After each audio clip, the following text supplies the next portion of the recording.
Hi everyone, Conor here. Welcome to Celtics Masterclasses. Today I'm going to be looking at attacking in wide areas. I'm going to be using the setup from our UEFA B course that myself and Oshin were on a couple of years ago.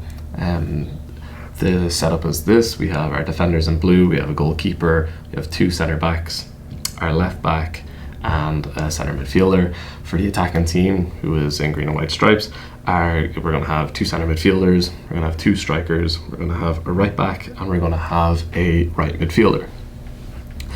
In the session that we did a couple of years ago, we worked in transition, but since this is not really ideal to have transitions and many moving parts, I'm just going to forget about that part.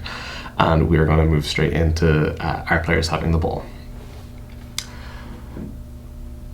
The first way that we're looking to get in behind and to attack in the wide areas is going to be a direct pass out to our winger. So our right midfielder has lots of space on the ball, has lots of space, and our centre midfielder playing the ball into their path that allows them to go on a dribble and get the ball into the box. The little things we're looking for from our wide player is: one, hug the touchline to create as much space as possible. Two, having a nice good open body shape that they can see everything looking in on the field. Three is going to be their touch, making sure it's positive and it enables their next action. In this instance, it's going to be a dribble, so making sure that ball gets out in front of them with their first touch, that they can then get up to pace and look to attack the space they're looking to get into. For a few things for this player, and this is going to be relevant for all of the things that we're going to look at in this video, is going to be the type of pass. If their pass is really slow, it allows time for this player to get across and apply pressure. If their pass is back behind this player, it's slowing down the attack and will force us to build again. If the pass is way too far in front, it's very difficult for this player to get there. So massively important, this player is looking for accuracy of their pass, the weight of their pass, to allow the most success for this right midfielder.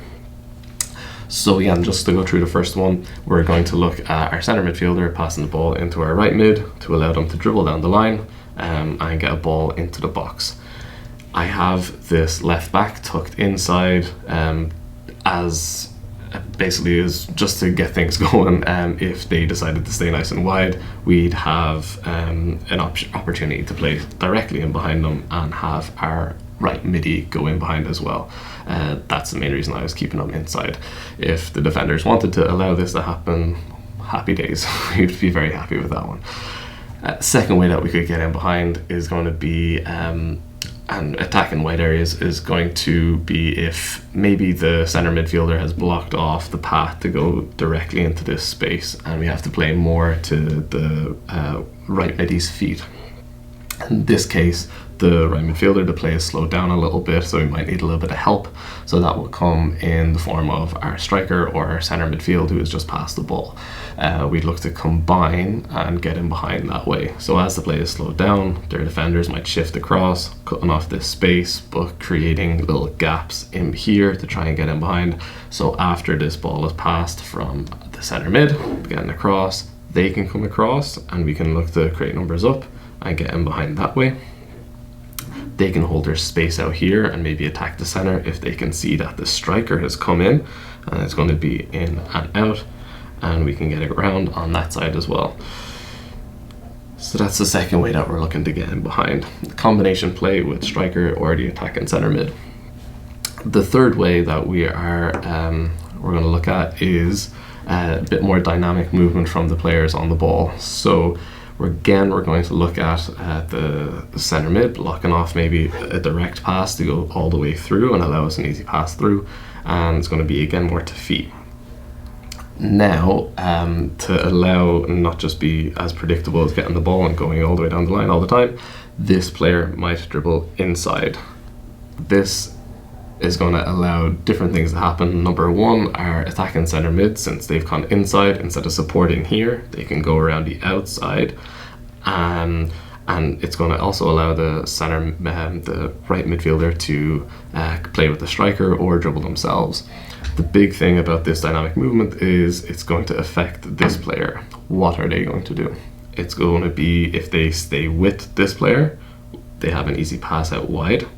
or they have a pass into the striker and get into the box that way. If this player decides to hang or gets a little kind of confused for a second and stays wide, this player can just dribble on into the box. The big thing about playing in wide areas is trying to create numbers up situations and to attack with pace. Force the defenders to make decisions and then play on those decisions. The next way that we're going to look to get in behind, we're going to add in now our right back. So we're going to look at it where the maybe the play is slowed down again a little bit, where as this ball is moving, we can get it into this right back, and as the ball is moving, our right back is moving on the overlap.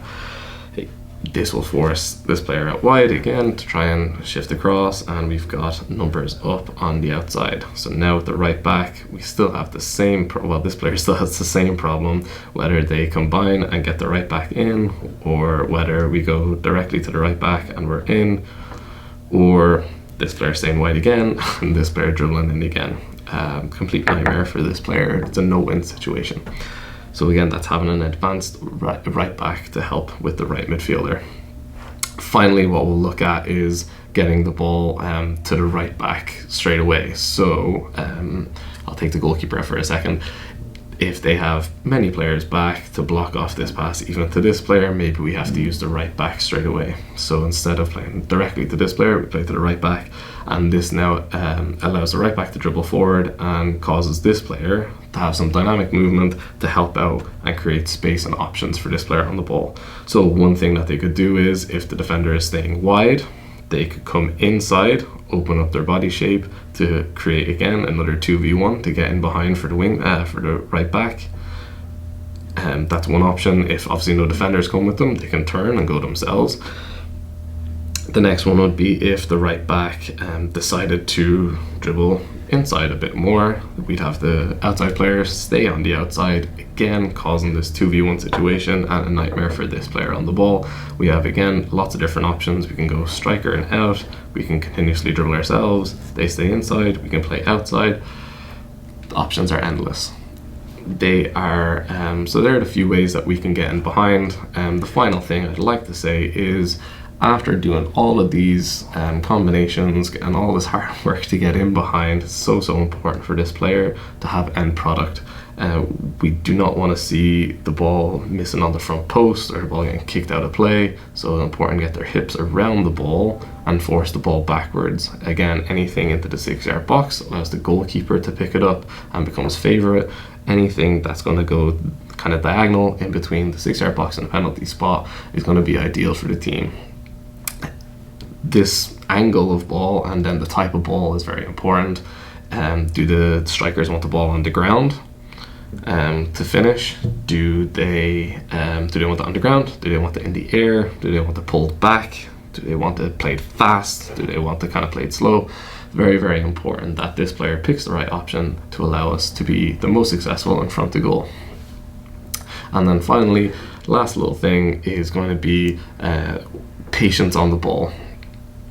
In this scenario, I've just used one half of the field, but in a game, there's obviously going to be a lot more players. So if this team manages to successfully shift all the way across and make it very difficult for us to play our combinations, to go in behind directly, it's very important for the team to stay patient, get the ball back inside, and then try and work it onto the other side of the field and go through those 5 or 6 options that I gave before. So that is playing in wide areas. Hope everyone enjoyed it. Thanks so much.